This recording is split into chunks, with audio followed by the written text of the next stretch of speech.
الله وبركاته.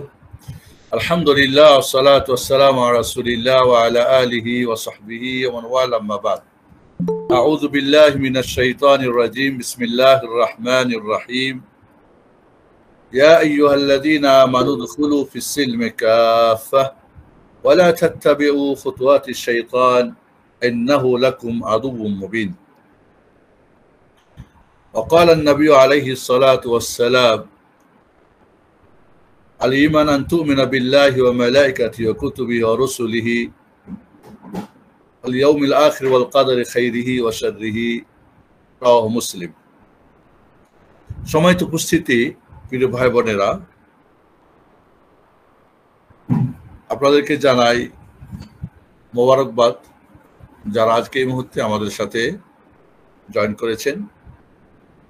রব্বুল আলামিন সকলকে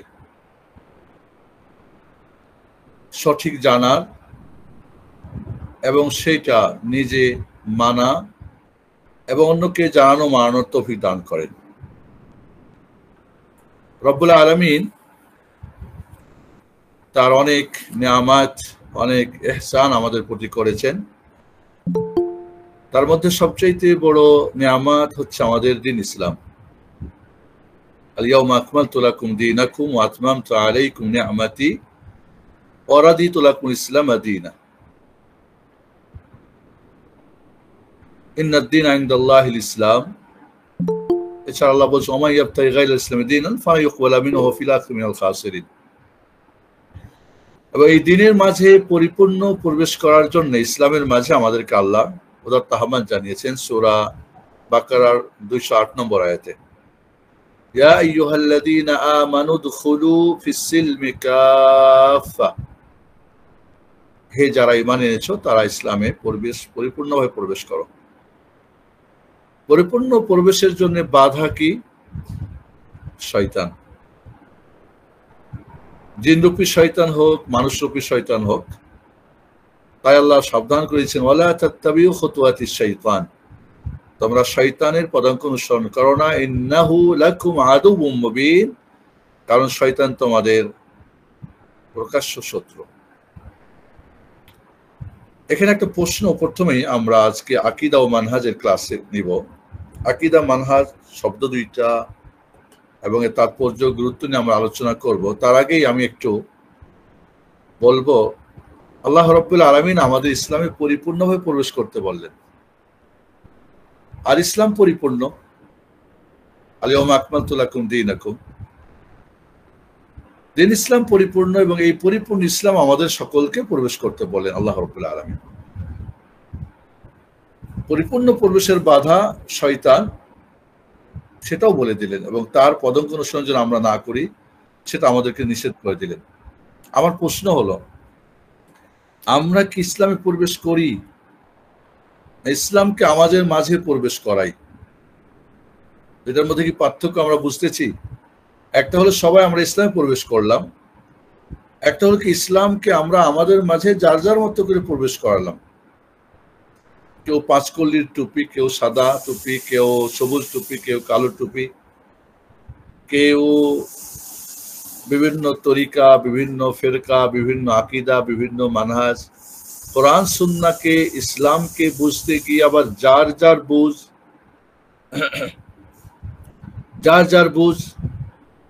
যার যার চিন্তা চেতনা। এই পরে করো।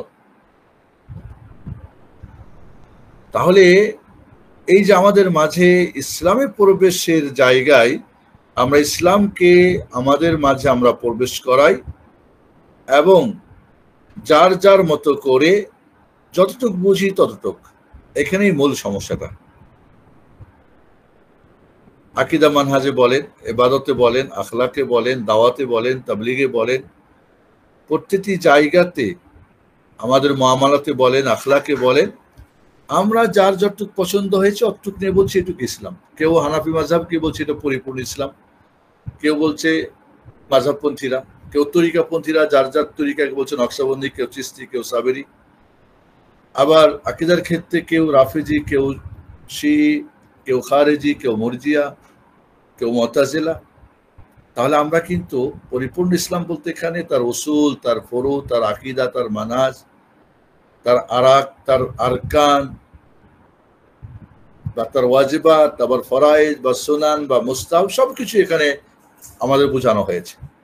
এই জন্যে আমি বলবো, প্রথমেই আমরা বলতে চাই যে আমরা যদি এটুকু আমাদের মাথায় নিই যে আমরা পরিপূর্ণ ইসলামে প্রবেশ করব, এটা আমাদের দায়িত্ব, এবং এই মানসিকতা এবং এই মেজাজ যদি থাকে, তাহলে কেউ রাজনীতি নিয়ে ব্যস্ত, কেউ ফজিলত নিয়ে ব্যস্ত, কেউ জিহাদ নিয়ে ব্যস্ত, সবাই একটা করে পার্ট, কেউ ওসিলা নিয়ে ব্যস্ত, তাহলে ইসলামের পরিপূর্ণতা কোথায়? কারণ ওইটুকুই তার কাজে লাগে। কেউ জিহাদের নাম দিয়ে তার ইসলাম ভালো চলে, কারোর ওসিলা এবং সাফাত দিয়ে ভালো ইসলামের ব্যবস্থা চলে, কেউ জিহাদের নাম দিয়ে ভালো চলে, কেউ ইসলামী রাষ্ট্র হুকুমতের কায়েমের দিন ভালো চলে, কেউ হয়তো ব্যাস টুপি কোনো একটা ছোট্ট অংশকেই পরিপূর্ণ ইসলাম মনে করছে। এই জন্য আমি প্রথমে আপনাদের বলবো যে আমরা পরিপূর্ণ ইসলামে প্রবেশ করি, এই আল্লাহর নির্দেশ পালন করি, এবং এই পালন, এই পরিপূর্ণতে যে বাধা পরিপূর্ণ প্রবেশে, শয়তান, সেটা শায়াতুনাল ইনস ওয়াল জিন ইউহি বাযুহু ইলা বায যুখরুফাল কাওলি গারুরা। শয়তান দুই প্রকার, একটা মানুষ শয়তান, একটা জিন শয়তান। মিনাল জিন্নাতি ওয়ান নাস আল্লাযী ওয়াসবিসু ফি সুরিন নাস মিনাল জিন্নাতি ওয়ান নাস। তাহলে আমরা প্রথমেই একটা ওয়াদাবদ্ধ হই আল্লাহ রাব্বুল আলামিনের সাথে যে আমরা ইসলামে পরিপূর্ণ প্রবেশ করব। ইসলামকে আমাদের মাঝে যার যার মতো করে প্রবেশ করাবো না। ধরি আমরা একটা ময়দানে পৌঁছবো, সবাই চতুর্দিক থেকে আসলে ওই ময়দানে আমরা এক জায়গায় হব। আর যদি বলি যে না, ময়দান মানে তো যার যার, কারো টঙ্গী ময়দান, কারো অমুক ময়দান, কারো অমুক ময়দান, যার যার ময়দানে থাকলেই হয়ে গেল, তাহলে কিন্তু এক জায়গায় হতে পারলাম না। আরাফাতের দিন হাজিরা যদি আরাফাতের ময়দানের বাইরে থাকে, হজ হবে কি? হজ আরাফা হবে না, হজই বাতিল হয়ে যাবে। কারণ হজের যে 4টা রুকন আছে, তার সবচেয়ে গুরুত্বপূর্ণ রুকন হচ্ছে কাল উকুফিল আরাফা, আরাফাতে অবস্থান করা। এখন আরাফাতে তো মাঠ, মুজদালাও মাঠ, মিনাও মাঠ, টঙ্গিও মাঠ। টঙ্গিতে দাঁড়িয়ে যদি বলে কেউ, বা কারবালাতে কেউ দাঁড়িয়ে বলে যে আমি আরাফাত করে ফেলছি, তাহলে তো হবে না। তাহলে আরাফাত যাকে বলা হয়, আমরা এখানেই সবচেয়ে বড় আমাদের সমস্যাটা। আল্লাহ রাব্বুল আলামিনের কাছে দোয়া করি, রব্বুল আলামিন তোমার যে নির্দেশ ইসলামে পরিপূর্ণ প্রবেশ করো, সেইটা আমাদেরকে তৌফিক দান করো, এবং যেই শয়তান আমাদের এই পরিপূর্ণ প্রবেশে বাধা, সেই শয়তান থেকে তুমি আমাদেরকে হেফাজত করো। চলুন আমরা আমাদের যে নির্ধারিত বিষয় নিয়ে আলোচনাতে যেতে চাই। আকীদা মানহাজের আমরা ধারাবাহিক একটা কোর্স করতে চাচ্ছি। এটা ফার্স্ট কোর্স, আপনারা সকলেই অবহিত হয়েছেন। চলুন আকীদা নিয়ে কিছু আমরা কথা বলি, মানহাজ নিয়ে কথা বলি। আকীদা শব্দটা আকদ থেকে নেওয়া হয়েছে। আকদ মানে গিরা, কোন একটা গিরা বাঁধা, দুইটা জিনিসকে একসঙ্গে বেঁধে দেওয়া হলো কি গিরা, দুইটা পার্টকে একসঙ্গে বেঁধে দেওয়া হচ্ছে গিরা, যেটা কি আসসালামু আলাইকুম ওয়া রাহমাতুল্লাহ, নাকিদুল হাল, খুলে দেওয়ার বিপরীত। তাহলে একটা জিনিসকে খুলে দিলে বিচ্ছিন্ন হয়ে যায়, আকদ করলে বেঁধে দেওয়া হয়। একটা ছেলে এবং মেয়ের যখন বিয়ে হয়, আকদ হয়, মানে দুইজন একটা বন্ধন হয়ে যায়। যেমন আল্লাহ রাব্বুল আলামিন সূরা ফালাকে বলছেন যে কুল আউযু বিরাব্বিল ফালাক মিন শাররি মা খালাক মিন শাররি গাসিকিন ইযা ওয়াকা মিন শাররি নাফাসাতি ফিল উকাদ। আকদের বহুবচন ওকাদ। তাহলে একজন ছেলে মেয়ের বন্ধন যখন হয়, সেটাকে কি বলে? আকদ বলে। দুইজনের যখন ব্যবসা করি আমরা, একজন কিনে একজন বেচে, এটা একটা আকদ। এরকম দুইজনের যখন কোন একটা বন্ধন হয়, বন্ধনটা হিস্সি হতে পারে, দেখা যেতে পারে, আর একটা কি মানবী, দেখা যায় না কিন্তু তার আছে, বাঁধন আছে।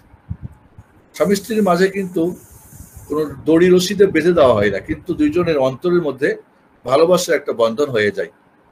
ব্যবসা যখন কেউ কিনে বেচা কিনা করে, দুইজন একটা বন্ধন হয়, তাহলে আকদ বন্ধনকে বলে। যেটা কোনো জিনিসকে শক্ত করার জন্য, মজবুত করার জন্য, দুইটা পার্টকে এক জায়গায় করে দেওয়ার জন্য ব্যবহার হয়। আকীদা শব্দটা ইনসান যা আকীদা পোষণ করে, যা সে অন্তরে মনে প্রাণে বিশ্বাস করে তাকে আকীদা বলা হয়। যে জিনিসটার উপরে তার অন্তর এবং তার বিবেক বুদ্ধিকে মজবুত করে বেঁধে দেয়, তার সঙ্গে একটা গভীর সম্পর্ক করে ফেলে, তাকে আকীদা বলা হয়। যার মধ্যে কোনো সন্দেহ, সংশয়, কোনো মুনাফিকি, কপটতা, বাইরে একটা ভিতরে একটা, প্রকাশ্যে একটা গোপনে একটা হবে না। আল ইমানুল জাযিম, আল ইমান আকীদার, কিন্তু ইমান শব্দটাকেই আকীদা বলা হয়েছে। ইমান হতে পারে সবল, দুর্বল, বাড়ে কমে, কেউ কেউ বলেছেন। তবে আকীদা যেটা বাড়ে না কমে না, ফাউন্ডেশন একটাই, মজবুত থাকে সর্বাবস্থায়। এবং আমরা ভালো করে জানি যে একটা ফাউন্ডেশন একটাই ভবন হয়। বুর্জ খলিফা আপনারা দেখেছেন, বিশাল সেই ভবন, একটা ফাউন্ডেশন। একটা ফাউন্ডেশনে একটাই কি ইমারত গড়া যায়, একাধিক ইমারত গড়া যায় না। তাহলে আমাদের যখন দেখতে পাচ্ছি আশেপাশে ইমারত ভিন্ন ভিন্ন, এর মানে আকীদা ভিন্ন হয়ে গেছে, ফাউন্ডেশন ভিন্ন হয়ে গেছে। এই জন্য ইসলামী পরিভাষায় আকীদা বলা হয় হিয়া মাজমুআতুল উমুর আদ-দীনিয়া আল্লাতী ইয়াজিবু আলাল মুসলিমি আন ইউমিনা বিহা ওয়া তাকুনু ইনদাহু ইয়াকিনান লা ইউমাজিলুহু শাক্কুন ওয়ালা রাইবুন ওয়ালা নিফাক। কিছু দিনের সমন্বয়, কিছু সমন্বিত জিনিস, যার প্রতি একজন মুমিনের ঈমান আনা ওয়াজিব হয়ে যায়, যার মাঝে খুব ইয়াকিন, মজবুত সহকারে দৃঢ় থাকে, যেখানে কোনো সন্দেহ, কোনো প্রকার শুভহা, কোনো প্রকার দ্বিমুখী, কোনো প্রকার নিফাকি, কপটতা থাকে না। এখানে আমাদের মনে রাখতে হবে যে ঈমান আর আকীদার মধ্যে কোনো পার্থক্য আছে। যেগুলো আমরা বলি ঈমান বিল্লাহ, ঈমান বিল মালায়েকা, কেউ কেউ বলেছে যে ঈমান এর ব্যবহার দুইভাবে হয়, একটা মুফরাদি আলাদা। তাহলে আমরা ঈমান বলতে বুঝবো যে ঈমান বিল্লাহ, ঈমান বিল মালায়েকা, একটা একটা করে। ঈমান মানে কোন একটা পার্টকে বোঝানো হয়, আল্লাহর প্রতি ঈমান, রাসূলদের প্রতি ঈমান, আখিরাতের প্রতি ঈমান। বাট আকীদা যখন বলবো তখন কিন্তু ঈমানের যে ৬টা রকম সবগুলোকেই বুঝাবে, সবগুলোকে একসাথে বুঝাবে। তাহলে ঈমান পার্ট বুঝাতে পারে, কিন্তু আকীদা যখন বলবো সব কিছুর সমন্বয়ে যেটা হয় এবং মজবুত হয়, অনড় হয়, অবিচল হয়, সন্দেহ থাকে না, কোনো প্রকার কপটতা থাকে না, মুনাফিকি থাকে না, এমন জিনিসকে বোঝানো হয়। তাহলে আবার আকীদাকে তাওহীদও বলা হয়, কারণ আকীদার মূল পাঠ হচ্ছে তাওহীদ। বলে জাওহারুল আকীদা, আর তাওহীদ জাওহারুল আকীদা। মূল জিনিস যেটা আকীদার, সেটা হচ্ছে কি তাওহীদ।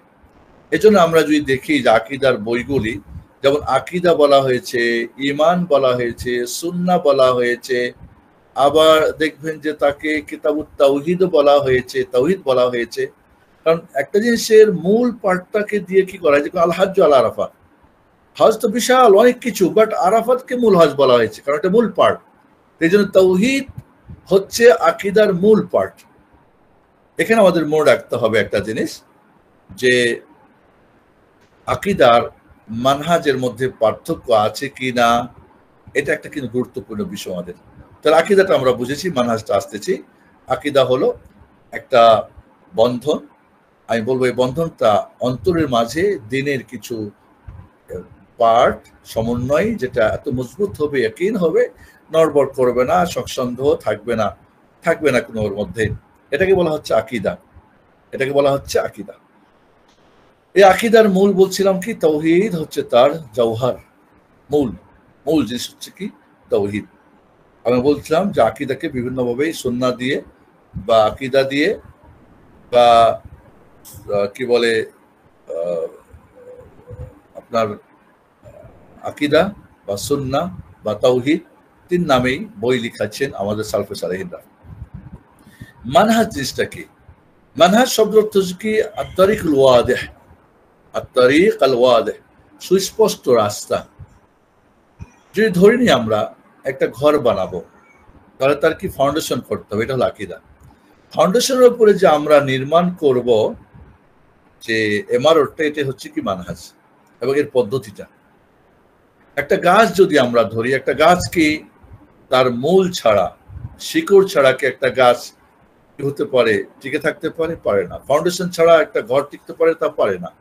তাহলে একটা গাছের যেমন ডাল শাখা শাখা আছে, তার মূল শিকড়টা হচ্ছে কি আকীদা, আর শাখা পাখাগুলি হচ্ছে ধরি আমরা মানহাজ, বোঝানোর জন্য।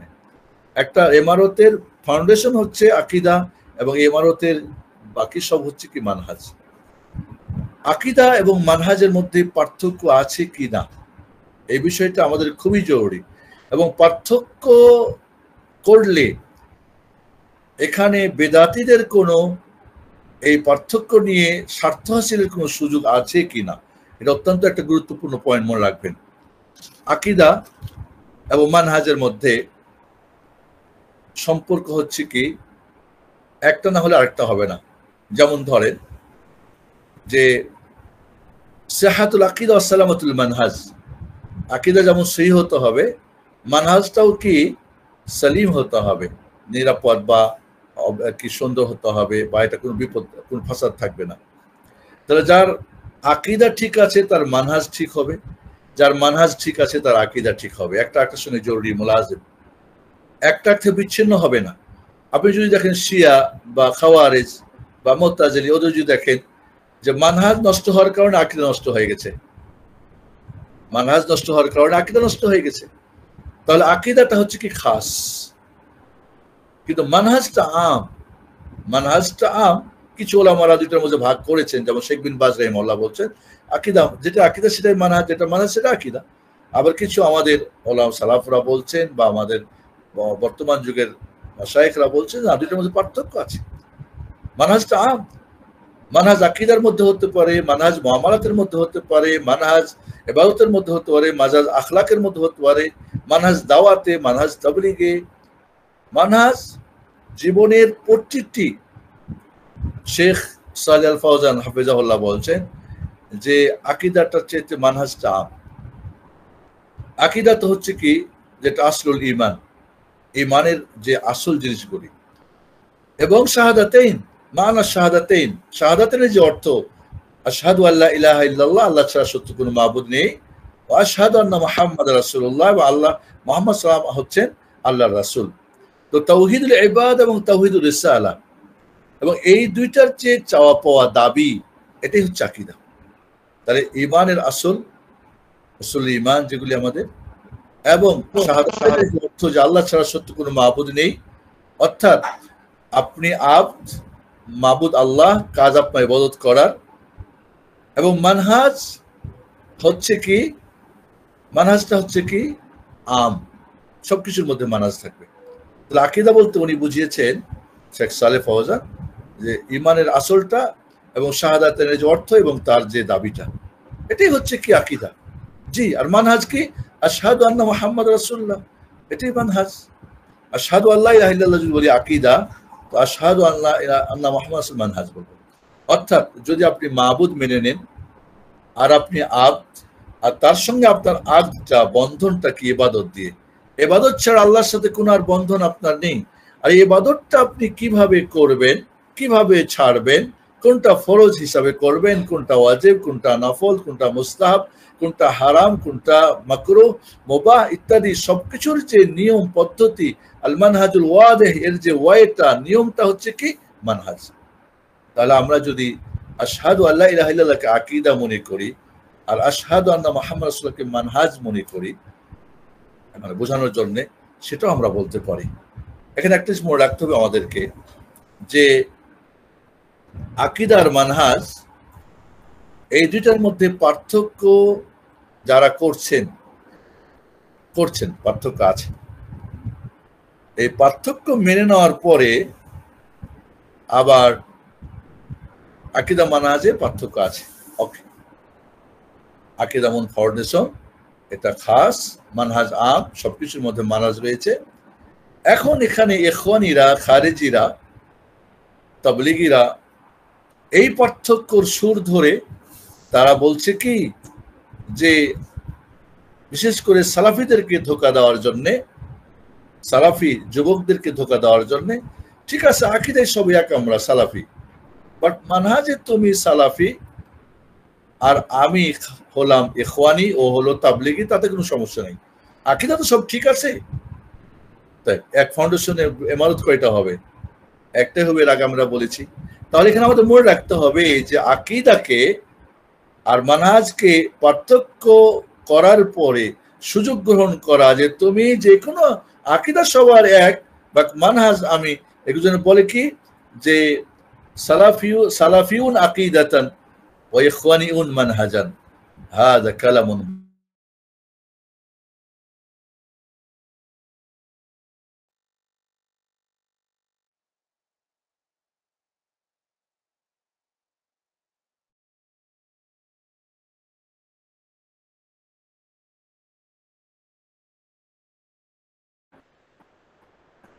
দুইটার পার্থক্য করে আকীদা মানহাজের আমরা স্বার্থ হাসিলের জন্য, বিশেষ করে আমাদের দেখা যায়, যখন কালকে একজন বলতেছিল কি যে গণতন্ত্রের মাধ্যমে ইসলামী রাষ্ট্র কায়েমের কাজ করছে না, আমার মনে হয় সে বৈরাগ্যবাদ অবলম্বন করে। কেন? আমি বললাম যে ইসলাম কি পরিপূর্ণ? বলে হ্যাঁ। ইসলামে কি রাজনীতি নাই? বলে আছে। তাহলে গণতন্ত্র কুফরিবাদের গণতন্ত্র নিয়ে আমাকে ইসলামী রাষ্ট্র কায়েম করতে হবে, তাহলে ইসলাম অপরিপূর্ণ হয়ে গেল, প্রতিটি যুগের অনুপযোগী হয়ে গেল, এটা শাশ্বত হলো না, এটা পরিবর্তনশীল হয়ে গেল, অপরিবর্তনশীল হলো না। তো বলছে আপনার সঙ্গে কথা হবে। ঠিক আছে, কথা আছে। মানে এখন যারা গণতন্ত্রে যাচ্ছে, আবার আমাদের একটা গ্রুপ দেখা যাচ্ছে যে জাতীয় ইনসাফ পার্টি খুলে দিয়ে খুব একটা বাহাবা পাচ্ছে যে এইভাবে ইসলাম কায়েম করতে হলে, রাজ কায়েম করতে হলে গণতন্ত্রের ধরাধরি হয়ে যেতে হবে, কুফরিবাদকে মেনে নিয়ে যেতে হবে। নাউজুবিল্লাহ, আবার ইসলামী গণতন্ত্র নাম দিচ্ছে তারা। এই ফায়দা হাসিলের কোনো সুযোগ নেই, এই ফায়দা হাসিলের কোনো সুযোগ নেই। প্রিয় ভাই বোনেরা, আকীদার গুরুত্ব নিঃসন্দেহে অপরিসীম। আকীদা আসাসুল ইসলাম, ইসলামের মূল বুনিয়াদ, কোনো সন্দেহ নেই।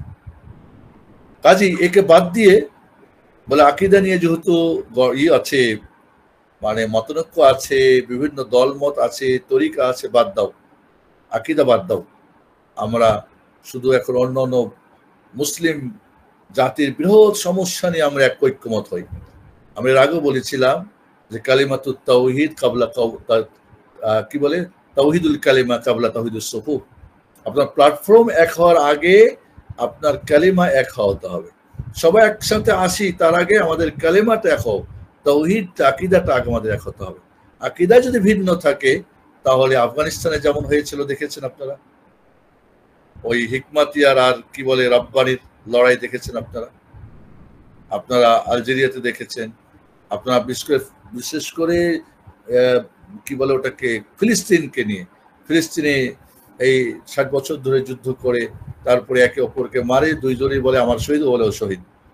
এই যে আমাদের যখন আকীদা, আমাদের মানহাজ এক না হবে, আমরা সবাই আসো একসাথে, বৃহৎ স্বার্থে আমরা ঐক্যমত পোষণ করি, কাফের মুশরিকরা আমাদেরকে মারছে পিটছে, তো এইখানে যে আমাদের সুযোগ গ্রহণ করার এখানে কোনো আকীদা মানহাজের পার্থক্যর পথ ধরে এখানে যাওয়ার কোনো সুযোগ নেই। প্রিয় বন্ধুরা, বলছিলাম আকীদা আমাদের ইসলামের মূল বুনিয়াদ, একে ছাড়া ইসলামকে ভাবা যায় না। আকীদা হচ্ছে আমাদের এই পৃথিবীকে সংশোধন করার মূল। আকীদা ছাড়া সংশোধন করা যাবে না। আমরা ব্যক্তিকে সংশোধন করব, আমরা পরিবার হবে, সমাজ হবে, রাষ্ট্র হবে, পৃথিবী হবে ইসলামের। তাহলে এই পৃথিবীকে যদি ইসলাহ করতে চাই, আজকে আমরা ইসলাহুল কি বলি, সিয়াসা, ইসলাহুল ইকতিসাদ, ইসলাহুল মুজতামা, কিন্তু ইসলাহুল ফরদ, আফরাদ, ব্যক্তির ইসলাহ কিভাবে হবে? তাওহীদ এবং সুন্নাহ দিয়ে, আকীদা ও মানহাজ দিয়ে। এখান থেকে আমরা বিভিন্ন দিকে বিভিন্ন ধরনের স্লোগান দিয়ে মানুষকে বোকা বানাচ্ছি। তাহলে মনে রাখতে হবে আমাদেরকে যে আল্লাহ রাব্বুল আলামিন, ইন্নাল্লাহা লা ইউগাইরু মা বিকাওমিন হাত্তা ইউগাইরু মা বিআনফুসিহিম। তাহলে আমাদের ব্যক্তি পৃথিবীকে সংশোধন করতে হলে আমাদেরকে আকীদার কোনো বিকল্প নেই। আমাদের আমল কবুল হওয়ার জন্য আকীদা শর্ত। আমরা জানি যে আল্লাহ রাব্বুল আলামিন ঈমান এবং আকীদা ছাড়া কোনো আমল কবুল করবেন না। ওয়া মান ইয়া'মাল মিনাস সালিহাতি মিন যাকারিন ওয়া উনসা ওয়া হুয়া মুমিন ফাউলাইকা ইয়াদখুলুনাল জান্নাহ ওয়া লা ইউযামুনা নাকীরা। সূরা নিসার 124 নম্বর আয়াত। তাহলে ঈমান ছাড়া, আকীদা ছাড়া আপনার কোনো ইবাদতই কবুল হবে না। আমরা জানি যে ইবাদত কবুলের 3টা শর্ত রয়েছে। সঠিক ঈমানের ভিত্তিতে, কেবলমাত্র আল্লাহর জন্য ইখলাস, আর শুধুমাত্র নবীর তরিকায় তাজরিদুল মুতাবা। এই 3টা ছাড়া কোনো আমল কবুল হবে না, এটা আমাদের মনে রাখতে হবে। এছাড়াও আকীদা মাধ্যমে একজন মানুষ তার নিজেকে জানতে পারে, তার রবকে জানতে পারে। একজন মানুষের আকীদাই ঠিক না থাকে, নিজেকেই সে চিনবে না, সে কে আসলে, সে কে, সে কে আসলে মাবুদ না সে আব্দ। তার কি দায়িত্ব ইবাদত করা নাকি ইবাদত ছেড়ে দেওয়া, শয়তানের ইবাদত করা? নিজেকে এবং তার রবকে জানার জন্য আকীদা ছাড়া সম্ভব না। এছাড়াও আকীদা ছাড়া আপনি একজন মানুষের চতুর্দিকে কি আল্লাহর সৃষ্টি জীব যত মখলুকাত রয়েছে, আলাম রয়েছে, এগুলিকে জানার জন্য অবশ্যই আকীদা তার জানা দরকার। আকীদা না জানলে ওয়াসাখারা লাকুম মা ফিস সামাওয়াতি ওয়া ফিল আরদি জামিআ, আসমান জমিনের আশেপাশে যত কিছু আমাদের, সবই তো আল্লাহ রাব্বুল আলামিন,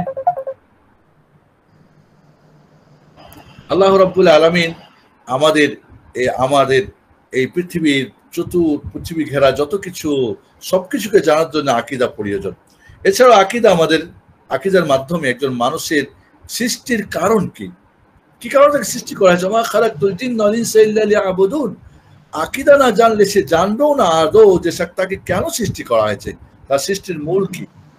এছাড়াও আকীদা ছাড়া জানবে না তার পরিণামটা কি, তাকে যে কেন সৃষ্টি করেছে, কে সৃষ্টি করেছেন, কেন সৃষ্টি করেছেন, কে সৃষ্টি করেছেন? আল্লাহ সুবহানাহু ওয়া তাআলা। কেন করেছেন? তার ইবাদতের জন্য। তার লাশটা কোথায়? তার মৃত্যু হবে। কুল্লু নাফসিন যায়কাতুল মাউত। এই 3টা প্রশ্নের উত্তর ওই ব্যক্তি বুঝবে এবং পরিপূর্ণ যে আকীদা তার ঠিক আছে। আকীদা ঠিক থাকলে তার পরিণতিটা কি কিচ্ছু সে বুঝবে না, সে যা ইচ্ছা তাই এই দুনিয়ায় করবে। ইয়াউমাইযিন ইয়াসদুরুন নাসু আশতাতা, ইয়াউমাইযিন ইয়াসদুরুন নাসু আশতাতা লিইউরা আমালাহুম ফামান ইয়া'মাল মিসকালা দাররাতিন খায়রান ইয়ারা ওয়া মান ইয়া'মাল মিসকালা দাররাতিন শাররান ইয়ারা। তাহলে একজন মানুষ তার পরিণতি, তার শেষ, আজ যদি শেষ মানতো, এই যে বাংলাদেশের মাটিতে আপনারা দেখছেন যে পুরো রাষ্ট্র ব্যবস্থাকে তছনছ করে দিয়েছে, জুলুম অত্যাচার দিয়ে, অন্যায় অবিচার দিয়ে, খুন আর গুম দিয়ে শেষ করছে, কারণ তারা শেষ পরিণতি, তারা আকীদা তাদের নেই। আকীদা তাদের নেই বলেই তাদের অবস্থা। এছাড়া বন্ধুরা, আকীদা কিন্তু আমাদের বিবেককে জাগায়, আমাদের হার্টকে কি করে, জীবন দেয়। কারণ একজন মানুষ যখন আকীদা থাকে, তখন সে মনে করে আল্লাহর ক্যামেরা সেট করা হয়েছে, আমার কাজ, আমার কথা, সবকিছু আল্লাহ রাব্বুল দেখতেছেন, আমাকে সর্ব অবস্থায় দেখতেছেন। কোনোভাবেই আমার ইবাদতে, আমার আদতে, আমার আখলাকে, আমার চলায় ফিরায় সবকিছুর মধ্যে তখন সে সজাগ যে না, আমি কিন্তু একটা ক্যামেরার মাঝে আছি, আল্লাহর মোরাকাবার মধ্যে আছি, অবশ্যই আল্লাহ আমাকে দেখছেন আমি যা করি। এইভাবে যখন একজন বান্দার আকীদা ঠিক থাকে, তখনই কিন্তু সে তার বিবেককে, বুদ্ধিকে, এবং আকীদার মাধ্যমে একটা মানুষ তার বডি এবং আত্মাকে, বিবেক বুদ্ধিকে এবং তার শক্তিকে তার সমন্বয় করতে পারে। না হলে সে কি করে, আমি এর আগে আপনাদের বলেছিলাম, সেদিনকে মনে হয় যে একটা মানুষের মধ্যে 4 প্রকার শক্তি আছে। 4 প্রকার শক্তি, একটা শয়তানি শক্তি, একটা শাহওয়ানি শক্তি, একটা পশু শক্তি। এই 3 শক্তি কিন্তু আপনাকে জাহান্নামের দিকে টানবে। আর একটা শক্তি মালাকি, ফেরেশতা শক্তি। এই মালাকি শক্তিটা শক্তিশালী না হলে ওই 3 শক্তি আপনাকে পরাজিত করবে, জাহান্নামের দিকে, দুনিয়া জাহান্নাম, আখিরাতেও জাহান্নাম। আর এই মালাকি শক্তিটাকে যদি শক্তিশালী করতে চাই, তাহলে আমাদের দরকার শরীয়তের সঠিক জ্ঞান, আমাদের জ্ঞান দরকার আকীদা ও মানহাজের। তখনই আপনি মালাকি শক্তি কিভাবে বলিয়ান হবে, এবং তখনই আপনি ভালো মন্দ বিবেচনা করতে পারবেন। আকীদা যার ঠিক নাই, সে ভালো মন্দর বিবেচনা করতেই পারবে না, তার বিবেক মরা, তার হার্ট মরা। এই মৃত্যু মানুষ কিছুই ভালো মন্দ বুঝবে না। এছাড়াও বিশেষ করে মনে রাখতে হবে যে আকীদা এবং মানহাজ যার ঠিক আছে,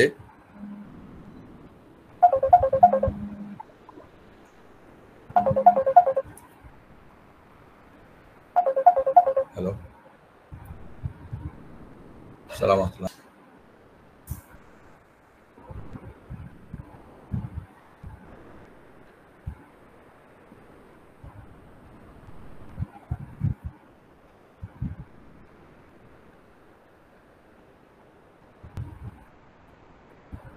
জি স্যার, জি স্যার, শুরু করতে ওকে। সর্বশেষ যে আকীদার মাধ্যমে একজন মানুষ তার আত্মমর্যাদা, দুনিয়ায় মর্যাদা বা আখিরাতে মর্যাদা, ইন্নামাল ইজ্জাতু লিল্লাহি ওয়া লিরাসূলিহি ওয়া লিল মুমিনিন ওয়া লিল্লাহিল ইজ্জাতু ওয়া লিরাসূলিহি ওয়া লিল মুমিনিন। আকীদার মাধ্যমে যেমন একটা মানে ফাউন্ডেশনের সাথে যদি ধরি 100 তলা ভবন, সর্বশেষ ইটটাও কিন্তু ওই লাস্টের সাথে তার একটা কি গাঁথা আছে, সম্পর্ক। ওই সর্বশেষ ইটটা বলে আমি অনেক উপরে চলে গেছি, তোমার নিচের ফাউন্ডেশন দরকার নাই, তাহলেও কিন্তু উপরে আর টিকে থাকতে পারবে না, তাকে নিচে পড়তে হবে ধসে। তাহলে আকীদার মাধ্যমে কিন্তু একটা মানুষের সম্মান, ইজ্জত, তার কারামাত, তার ইজ্জত সে লাভ করতে পারে। এছাড়া কিন্তু তার সম্মান ইজ্জত তার হয় না। যার আকীদা না, তার সম্মান, আত্মবোধ নেই, সম্মান বোধ নেই, ওই লোকটি আল্লাহর কাছে না দুনিয়াতে সম্মানিত না আখিরাতে সম্মানিত। এবং বিশেষ করে রাখতে হবে আকীদার মাধ্যমেই, আকীদার যে বন্ধন বলেছিলাম, এই বন্ধন একটা উপরের সাথে, আল্লাহর সাথে। এই পৃথিবীর সমস্ত মানুষ যারা আকীদা যাদের ঠিক আছে, আল্লাহর সাথে তাদের বন্ধন আছে। আর এই বন্ধনে একটা হলো কি আমাদের জমিনের বন্ধন, আমাদের আপোষের মধ্যে সার্কেলের একটা বন্ধন। আর শতদলে বিচ্ছিন্ন কারণ আকীদা ভিন্ন। ওপরের বন্ধনটাকে বলা হয় তাওহীদ। তাওহীদ মানে আল্লাহর সাথে একত্ববাদ, তাকে আমরা রব হিসাবে এক মানি, তার কাজে তাকে এক মানি, তার নামে গুণে বৈশিষ্ট্য এক মানি, ইবাদতে মাত্র একমাত্র তিনি হকদার আমরা মানি। যে এই যে রব্বুল আলামিনকে আমরা, তার সঙ্গে একটা আমাদের বন্ধন যখন আমাদের মজবুত হয়, তখন নিচে আমাদের একটা বন্ধনের, সেটাকে বলে ইত্তেহাদ। সেটাকে বলে কি ইত্তেহাদ। আকীদা ছাড়া কখনো ইত্তেহাদ হয় না। আজ শত দলে বলে কি আসো আমরা এক জায়গায় হই, আমাকে বলে কি শেখ আপনাদের আলোচনায় কিন্তু বড় বড় ইস্যুগুলোকে বাদ দিয়ে তাওহীদ তাওহীদ করেন আপনারা, ঐক্য আমাদের দরকার, ঐক্য দরকার। তো ঐক্য কিসে হবে? তাওহীদ মাধ্যমেই ইত্তেহাদ হবে। যারা তাওহীদ ছাড়া, আকীদা ছাড়া, আমরা বলছি তাওহীদ আকীদা ঈমান একই জিনিস, যদিও কিছু পার্থক্য আছে। তাওহীদ ছাড়া যারা ইত্তেহাদের কথা ভাবে, তারা মুনাফিক, তারা প্রতারক, তারা ধর্ম ব্যবসায়ী, তারা দিন বুঝে না। আর এই জন্য আপনারা দেখছেন সারা দুনিয়াতে আজ তাওহীদ যেমন নড়বড়া, ইত্তেহাদও নড়বড়া।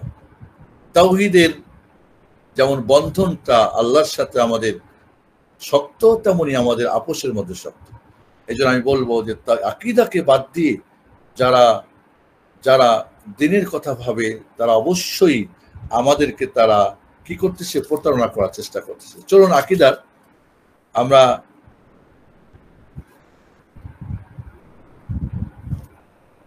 আকীদার মাসদার কি? আকীদার মাসদার কোরআন এবং সুন্নাহ, এবং কেউ কেউ বলেছে ইজমাউল উম্মাহ। এই কোরআন সুন্নাহর আলোকে ইয়া আইয়ুহাল্লাযীনা আমানু আতিউল্লাহ ওয়া আতিউর রাসূল ওয়া উলিল আমরি মিনকুম, এই তিনটা, কোরআন এবং বিশুদ্ধ হাদিস এবং উম্মতের ইজমা। কোরআন এবং হাদিসের বুঝটা হবে সালাফে সালেহিনদের, কোনো যার যার মতের, কাউরি মওদুদি বুঝ, কাউরি তাবলিগি বুঝ, কাউরি শিয়া রাফিজি বুঝ, কাউরি ইখওয়ানি বুঝ, যার যার বুঝ নাই। এই কোরআনকে বুঝতে হবে সালাফে সালেহিনদের বুঝে, সুন্নাহকে বুঝতে হবে সালাফি সালেহিনদের বুঝে। এবং এই কোরআন সুন্নাহর আলোকে যে ইজমা হবে, সেটা ইজমার উন্মুক্ত। যদিও কেউ কেউ বলছেন যে এটা বন্ধ হয়ে গেছে, আমরা উন্মুক্ত মনে করি, তবে কোরআন সুন্নাহর আলোকে ইজমাটা হবে। সালাফে সালেহিনদের ইজমা হয়েছে, সেই ইজমা এখন না। তাহলে কোরআন সুন্নাহর আলোকে সালাফে সালেহিনদের যে ইজমা হয়েছে, সেইখানটা, এটাই হলো আমাদের আকীদার কি, আমাদের মূল মানে মাসদার বা উৎস। এর বাইরে কোনো হুজুর, কোনো খানকা মানকা, তরিকা মরিকা, স্বপ্ন আর গবেষণা থেকে কোনো আকীদা নেওয়া হবে না। এটা আমাদের ভালো করে মনে রাখতে হবে। আকীদার মূল আলোচনা তিনটা বিষয়। একটা আল্লাহ, আযাতুল ইলাহি, আল্লাহ সুবহানাহু ওয়া তাআলা এবং তার সম্পর্কে যত কিছু আছে। আরেকটা হলো কি রাসূলুল্লাহ, আল্লাহ সমস্ত রসুল, নবী রসুলদের নিয়ে যত কিছু, এটা একটা পার্ট। আর থার্ড পার্ট হচ্ছে আল উমুরুল গায়বিয়া, গায়বী জিনিস যেগুলো, গায়বী যেমন আমাদের মৃত্যুর পরের যে জিনিসগুলো, পরকাল সম্পর্কে, জান্নাত জাহান্নাম সম্পর্কে, আমাদের যেমন গায়বী আশরাত কিয়ামতের আলামত, ইত্যাদি ছোট বড় সামনে যা আসবে, যেগুলো আমরা দেখি না, জানি না, কবরের আযাব, ফিতনা ইত্যাদি। তাহলে এই যে হাসর নাসর, আমাদের মিজান, ফুলসিরাত, জান্নাত জাহান্নাম ইত্যাদি, এই যে বাকি যে জিনিস আমরা দেখি না, এই জন্যে আকীদা ওলামারা বলছেন যে আকীদা হচ্ছে, কেউ কেউ বলছে আকীদা হচ্ছে কি আল উমুরুল ইলমিয়া, যেগুলি জানার বিষয় সেগুলো আকীদা। আর মানহাজ কি আল উমুরুল আমালিয়া, যেগুলি আমলের বিষয় সেগুলি কি মানহাজ। এটাও একটা কথা বলতে ভুলে গেছিলাম মনে হয়, যে যেগুলি জানার বিষয় সেটা আমরা যা দেখি বা দেখি না, এটা হচ্ছে কি আকীদার বিষয়। আর যেগুলি আমরা আমল করি সেগুলো হচ্ছে কি মানহাজের বিষয়, কোনটা কিভাবে কেমনে কি করবেন ইত্যাদি। তাহলে অথবা এর আগে বলছিলাম যে আকীদাকে যদি আমরা বলি যে কি তাওহীদুল ইবাদা, কারণ আকীদার মূল হচ্ছে ইবাদত। কেন আকীদা? এক আল্লাহর ইবাদত করবো, এটাই কি কেন্দ্র করে সবকিছু। আকীদার যত কিছু আছে, আপনি যা কিছু করবেন মানহাজের একটাই কারণ, আল্লাহকে এক সাব্যস্ত করা, তার রুবুবিয়্যাত, আসমা সিফাত এবং উলুহিয়াতে, বিশেষ করে উলুহিয়াতে তাওহীদুল ইবাদা এবং তাওহীদুর রিসালা। তাওহীদুল ইবাদাকে আমি এর আগেও বলছি আকীদা, আর তাওহীদুর রিসালা হচ্ছে মানহাজ।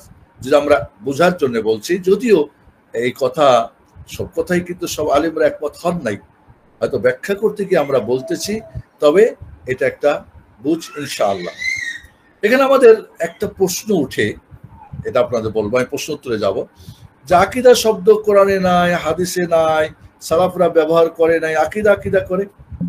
ইখওয়ানিকে আমি দেখেছি, পাক্কা ইখওয়ানি, সে বলছেন বা তিনি বলছেন, তাকে সম্মান করেই বলি, উনি একজন বড় বিজ্ঞ তাদের কাছে, তিনি বলতেছেন কি যে আকীদা মানহাজ করে সালাফিরা, এটা সবাইকে জাহান্নামী বানানোর একটা ফাঁদ। এর আকীদা ঠিক নেই, মানহাজ ঠিক নেই, ও জাহান্নামী। আকীদা মানহাজ বলে কোনো জিনিস নেই, এটা একটা ভুয়া, এটা একটা ভুয়া বলি। মানুষকে আকীদা মানহাজ বলে, এটা কোরআনে হাদিসে নাই, কোথাও নেই। এটার মাধ্যমে শুধু সবাইকে কাফের এবং জাহান্নামী বানানোর পথ, এটা নাকি একটা আমাদের চিন্তা ভাবনা, এটা একটা ফাঁদ। নাউজুবিল্লাহ। এর মানে পুরা সালাফে সালিহিনদের সবকিছুকে অস্বীকার করে দিয়েছে। জান্নাতের সবচেয়ে বড় কি ফেরারি বা কি বলে ওটাকে, সবচেয়ে বড় স্লোগান দিচ্ছে, সবচেয়ে ইজারাদার হয়ে গেছে, সবাইকে জান্নাত দিচ্ছে। জান্নাত তো আল্লাহ সুবহানাহু ওয়া তাআলার, কাউকে তো আল্লাহ ইজারা দেন নাই, কোনো নবী রাসূলকে দেন নাই, কোনো ফেরেশতাদেরকে দেন নাই, কোনো সাহাবা ইকরামদেরকে দেন নাই, কোনো ওয়ালি বুজুর্গকে দেন নাই, কোনো নেতাজিদেরকে দেন নাই। এটা একমাত্র রব্বুল আলামিন, তার কাছে, তিনি তো তার মালিক। তাহলে এই যে আকীদা মানহাজকে উড়ানোর জন্য কিভাবে বলতেছে এটা একটা ফাঁদ নাকি, মানুষকে জাহান্নামী বানানোর ফাঁদ, এটা আসলে কিছু নেই। এবং একদল বলছে আকীদা শব্দ তো কোরআনে নেই, হাদিসে নেই। সুবহানাল্লাহ।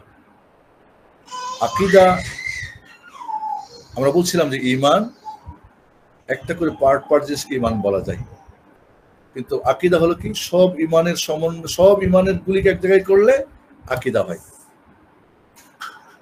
তাহলে সবগুলোকে একসাথে, এবং এটা মজবুত হয়, অনড় হয়, অবিচল হয়। এটা বোঝানোর জন্য সালাফে সালিহিনরা এটা আমল করছে। যদি সূরা আপনি মায়েদার 89 নম্বর আয়াতটি পড়েন, লা ইউআখিযুকুমুল্লাহু বিল্লাগবি ফি আইমানিকুম ওয়ালাকিন ইউআখিযুকুম বিমা আকাদতুমুল আইমান। তাহলে বিমা আকাদতুমুল আইমান, আকাদতুম মানে মজবুত করে, যে দৃঢ়তার সাথে অন্তর থেকে যেটা কসম খাও।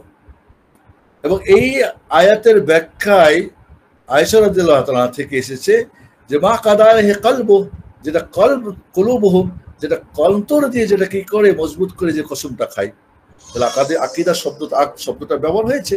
রাসূল সাল্লাল্লাহু আলাইহি ওয়াসাল্লাম বলছেন, একটা যায়েদ বিন সাবিত থেকে বর্ণিত, যেটা ইমাম দারিমি হাসান সনদে বর্ণনা করেছেন, যে কি বলছেন, নাদারাল্লাহু ইমরান সামিআ মিন্না হাদিসান, এলা শেষ পর্যন্ত বলছেন কি লা ইয়াতাকিদু কলবুল মুসলিম ইল্লা আলা সালাসি খিসাল ইল্লা দাখালাল জান্নাহ।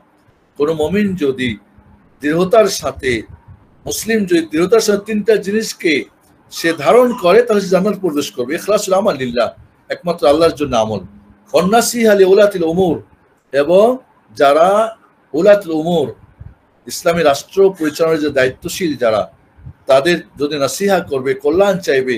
ওয়ালুজুমুল জামা, এবং জামাতকে কি করবে, লাজিম করে নিবে, মজবুত করে আঁকড়ে ধরবে, বিচ্ছিন্ন হবে না, সে ব্যক্তিকে তার জন্য জান্নাত প্রবেশ। তাহলে এখানে মা ইয়াতাকিদু কলবু মুসলিম, তাহলে এখানে কাল্ব শব্দটা ব্যবহার হয়েছে।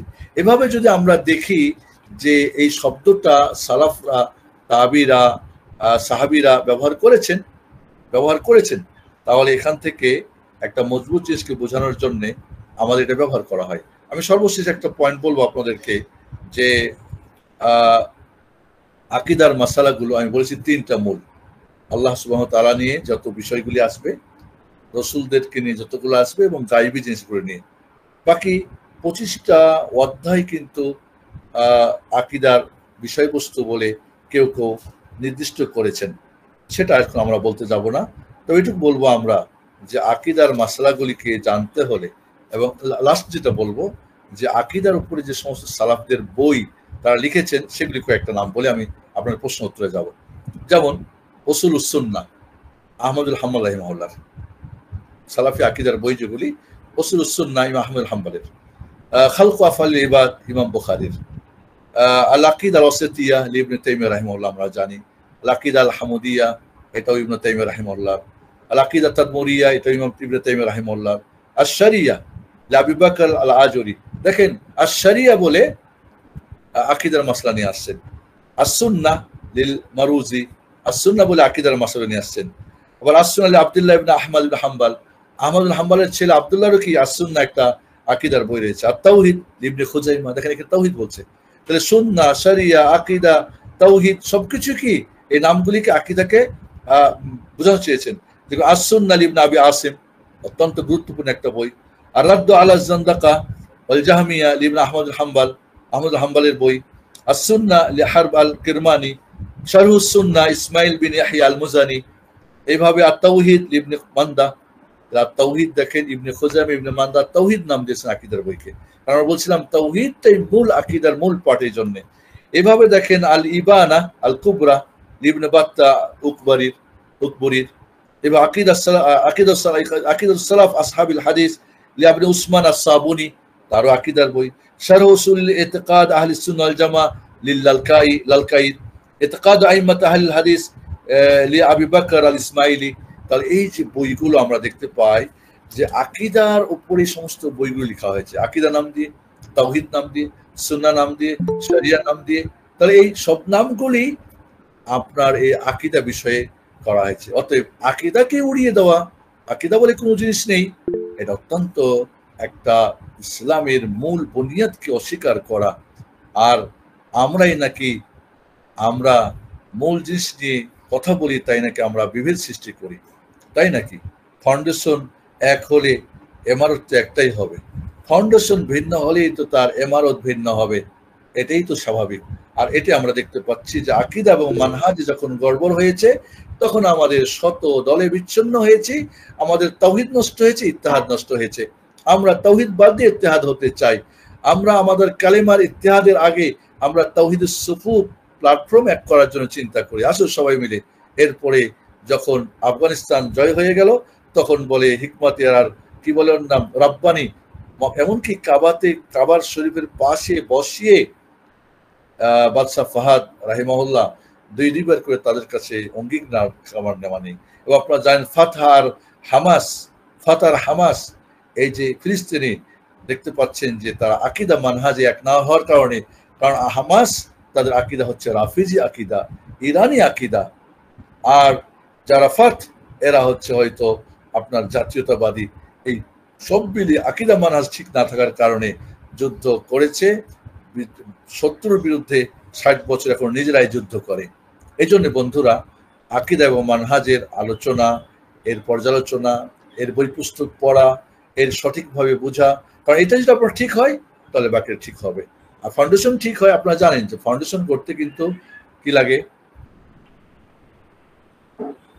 ফাউন্ডেশন করতে কি লাগে, ইঞ্জিনিয়ার লাগে। বাট ডেকোরেশন করতে, ভবন করতে কিন্তু রাজমিস্ত্রি যে লেখাপড়া করে না, একেবারে কিছু জানে না, ও সুন্দর করতে পারে। তাহলে আমরা যদি ফাউন্ডেশন করার কাজটাও এখন জাহেল মূর্খরা, অজ্ঞরা, ওই যারা সালাফদের আকীদা মানহাজ বুঝে না, তারাই এটা নিয়ে কথা বলে, তাহলে সে গড়তে পারবে না। রাজমিস্ত্রি কখনো এই ফাউন্ডেশন গড়তে পারে না, সেই ফাউন্ডেশনের ইমারত অবশ্যই নড়বড়া হবে। আমি আজকের মতো এটুকু আলোচনা শেষ করতে চাচ্ছি। রব্বুল আলমিনের কাছে দোয়া করি, রব্বুল আলমিন আমাদের আকীদা এবং মানহাজকে সঠিক করার জন্যে, এর গুরুত্ব দেওয়ার জন্যে এবং এটাকে বোঝার জন্যে, নিজেরা পড়ার জন্যে, নিজেরা আমল করার জন্যে, অন্যদেরকে সালাফি সালিহিনদের আকীদা মানহাজ বোঝানোর জন্যে আমাদের সার্বিক আমাদের আলোচনা, পর্যালোচনা, আমাদের দার্স, আমাদের খুতবা, আমাদের লিখনির মাধ্যমে, আমরা বলার মাধ্যমে আমরা চর্চা করতে পারি এবং এর মাধ্যমে ফিরে আসবে। আপনারা মনে রাখবেন যে কিয়ামতের আগে আবার পরিপূর্ণ রাসূল সাল্লাল্লাহু আলাইহি ওয়াসাল্লাম রেখে যাওয়া যে ইসলাম, সেই ইসলাম আবারও আসবে, এটা আমরা ঈমান রাখি। ইমাম মাহদী আসবেন, কি বলে, ঈসা আলাইহিস সালাম অবতরণ করবেন এবং পরিপূর্ণ ইসলাম আবার আসবে, এটা আমরা বিশ্বাস করি। আর সেটাই হবে এই আকীদা মানহাজের দাওয়াতকে, এর তাবলীগকে, এর চর্চাকে যদি আমরা শক্তিশালী করতে পারি, আমাদের প্রতিটি জায়গা থেকে যার যতটুকু সম্ভব, আপনি ব্যক্তিগতভাবে, পারিবারিকভাবে, সামাজিকভাবে, যার যেখানে যতটুকু আপনার সুযোগ আছে, সেখান থেকে আকীদা মানহাজের আমরা করব। আকীদা এবং মানহাজকে আমি করি, আমরা শিখতে পারি তাওহীদ আর শিরক, তাওহীদ করণীয়, শিরক বর্জনীয়। আর মানহাজের যদি সুন্নত আর বিদআত, সুন্নত বাস্তবায়নযোগ্য এবং বিদআত পরিহারযোগ্য, তাহলে এই চারটা পার্ট যদি আমরা বুঝতে পারি, তাহলে আমি মনে করি আকীদা মানহাজের অনেকটা আমরা বুঝে ফেলবো। এরপরে আকীদার অনেক মাসাইল আছে, মানহাজ তো পুরা ইসলামটাই মধ্যেই, সবকিছুর মধ্যে মানহাজ রয়েছে, সেটা তো আমাদেরকে জানার চেষ্টা করতে। আল্লাহ রাব্বুল আলামিন আমাদের সবাই তৌফিক দান করুন। বিশেষ করে আজকে যারা সঞ্চালনে আছেন, যারা এই প্রোগ্রাম করার জন্য আপনারা সময় দিয়েছেন, মেধা দিয়েছেন, আপনারা যারা অংশগ্রহণ করেছেন, সকলকে আমার পক্ষ থেকে আবারও ধন্যবাদ জানাচ্ছি। আল্লাহ রাব্বুল আলামিন সকলের প্রচেষ্টা কবুল করুন। যেমন আল্লাহ রাব্বুল আলামিন তুমি আমাদেরকে এখানে একসাথে কবুল করেছো, আমাদেরকে তুমি রোজ হাসরের ময়দানে তোমার প্রিয় হাবিব মুহাম্মদ সাল্লাল্লাহু আলাইহি ওয়াসাল্লামের সাথে কবুল করো এবং রোজ আমাদেরকে জান্নাতুল ফিরদাউসে আমাদের কবুল করো, আমিন। সাল্লাল্লাহু আলাইহি ওয়া মুহাম্মদ ওয়া আলা আলিহি ওয়া সাহবিহি আজমাইন। আসসালামু আলাইকুম ওয়া রাহমাতুল্লাহি ওয়া বারাকাতুহু। আপনাদের প্রশ্ন থাকলে করতে পারেন। জি, কিভাবে করবেন? জাযাকাল্লাহু খাইরান শাইখ, অনেক অনেক ধন্যবাদ শাইখ। শাইখ, আপনি অনুমতি দিলে আমি প্রশ্নগুলো পড়া শুরু করব। জি, অনেকগুলো প্রশ্ন আসছে। জি, প্রশ্নগুলি পড়েন।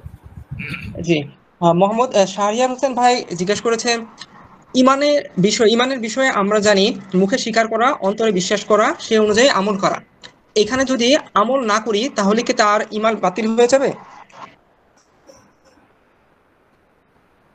আল-ঈমান তাসদীক বিল জানান ওয়াল ইকরার বিল লিসান ওয়াল আমাল বিল আরকান ইয়াজিদু বিত তাওয়া ইয়ানকুসু বিল মাসিয়া। ঈমানের দাবি হচ্ছে আমল করা, আমল না করলে মানে ঈমান নেই বুঝতে হবে। ধরি একটা হারিকেন জ্বলে না, এর মানে তেল নাই, তাই জ্বলে না। ওর যদি ঈমান থাকতো তেল, তাহলে তার জ্বলতো, মানে আমল করত। আমল ঈমানের অন্তর্ভুক্ত এবং নেক আমলে ঈমান বাড়ে এবং পাপের কারণে ঈমান কমে। কাজে যার ঈমান আছে সে আমল করছে না, তাহলে বুঝতে তার ঈমান নেই, তাই তো করছে না। যেমন বললাম যে হারিকেনে বাতি জ্বলছে না, এর মানে তেল নেই। আমার এখানে কারেন্ট জ্বলছে না, মানে পাওয়ার হাউসে কি আমার কারেন্ট নেই। তাহলে যারা বলছে যে ঈমানের মধ্যে আমল অন্তর্ভুক্ত না, ঈমান বাড়ে না, কমে না, এরা মুরজিয়া এবং এটা বাতিল আকীদা। এটা আকীদা একটা অত্যন্ত গুরুত্বপূর্ণ মাসালা, যে আমল ঈমানের অন্তর্ভুক্ত এবং ঈমান বাড়ে এবং কমে। যারা বলছে ঈমান বাড়ে না, কমে না, আমলের এখানে কোনো নাই, মানে এখানে কোনো তার ভূমিকা নেই, এটা নিঃসন্দেহে বাতিল ঈমান। অতএব যেখানে আপনি বলছেন যে ঈমান মানে হচ্ছে যে অন্তরে, মুখে এবং কাজে, তো কাজ আমল করছে না, তাহলে ঈমান আছে করে? তাহলে ঈমানের তো একটা পার্ট নাই। এবং যারা বলছে যে ঈমান মানে শুধু কি কাউল বলা এবং ইতিকাদ মনে রাখা, আমলের অন্তর্ভুক্ত না, তাদেরই এটা কথা এবং এটা বাতিল আকীদা। ধন্যবাদ। জিহাদুল ইসলাম প্রশ্ন করেছেন, বর্তমানে যারা ইনসাফ পার্টি নামে সংগঠন সৃষ্টি করেছে তাদের প্রতি আমরা কি দৃষ্টিভঙ্গি রাখবো? সালাফিদের বা আহলুল হাদিসদের একটা রাজনৈতিক প্ল্যাটফর্ম থাকা দরকার। এই মর্মে কিছু ভাইয়েরা বেশ আগে থেকে আনাগোনা বা এটা ওটা বিভিন্নভাবে তারা চিন্তা ভাবনা করছেন এবং শেষ পর্যন্ত জাতীয় ইনসাফ পার্টি বলে আত্মপ্রকাশ তারা করেছেন। হয়তো এখনো তারা রেজিস্ট্রেশন পান নাই, চেষ্টা করছেন।